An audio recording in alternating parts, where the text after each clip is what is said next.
ኢየሱስ ክርስቶስ በተራራው ስብከቱ ደቀ መዛሙርቱና ህዝቡ በዙሪያው ሲሰበሰቡ ላይፍ ፕሪንሲፕል በእውነት ነው ምነግራችሁ በእግዚአብሔር መንፈስ ሆኜ ነግራችኋለሁ ይሄንን ቃል በደንብ ሰምቶ በእግዚአብሔር መንፈስ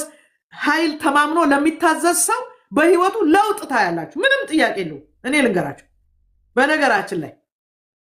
ሁሉ ጊዜ ደስ የሚለኝ ቃሉን ላከ ፈወሳቸው ከመከራቸው ማዳናቸው የሚለው ቃል ደስ ይለኛል ሁሉ ጊዜ ቃሉ ሲመጣ አንድ ነገር እመኑኝ ከዛ ቀጥሎ ኢሚዲየትሊ የሚሆን ነገር አለ አውቶማቲክሊ ምን ብትሉኝ አንድ ሰው ይጻፍልኝ ቃሉ ሲመጣ የሚሆነውን ነገር አንድ ሰው ጻፍልኝ እስቲ እየተከታተለኛል ቃሉ ሲመጣ ኢሚዲየትሊ ይሄ በቃ የመንፈስ ቅዱስ ስራ ነው የእግዚአብሔር ስራ ነው ይሄ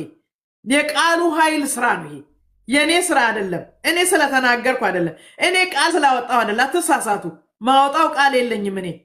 መንፈስ ቅዱስ ፈውስ ጎበዞች ፈውስ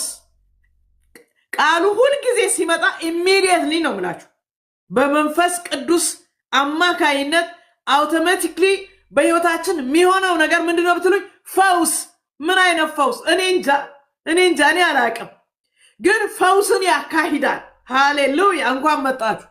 እንኳን መጣችሁ በዚህ ፕላትፎርም አሁን ያላችሁ ይሄን ቃል ስትቀበሉ አውቶማቲክሊ ፈውስ ይሆናል ከምን እኔ እንጃ ከኃጢአት በሽታ ሊሆን ይችላል ከስጋ ደዌ በሽታ ሊሆን ይችላል I don't know እሱ ነው የሚያውቀው እሱን በምን መልክ እንደሚፈውስሽ በምን አይነት ሁኔታ እንደሚፈውስህ የፈውስህን ጉዳይ የበሽታህን ጉዳይ እኔ አይደለሁም የማውቀው እሱ ነው የሚያውቀው እኔም ማውቀው ታዝዤ የመጣሁት በቃሉን ነው ያለኝ ወርድ ስለሚያስፈልግ ኮሙኒኬሽን ስለሚያስፈልግ ብቻ ነው እኔ የመጣሁት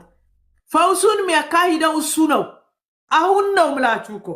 ይሄ የእግዚአብሔር ቃል ባህሪ ነው ቃሉ ኃይለኛ ስለሆነ ቃሉ የሚሰራ ስለሆነ ሃሌሉያ ቃሉ ሕያው ስለሆነ መንፈስ ቅዱስ ደግሞ ስላለ ቃሉን ሪያላይዝ የሚያደርግ በህይወታችን ሃሌሉያ ቃሉን አፕሩቭ የሚያደርግ መንፈስ ቅዱስ ስላለ ከዚህ ቃል የተነሳ ልትፈወሱ እንኳን ደህና መጣችሁ ወደዚህ ፕላትፎርም ውስጥ ያለውን ቃል ነው ምነግራችሁ በቃ አለቀ በእውነት እውነተኛ የሆነውን ስለዚህ ወገኖቼ ወይ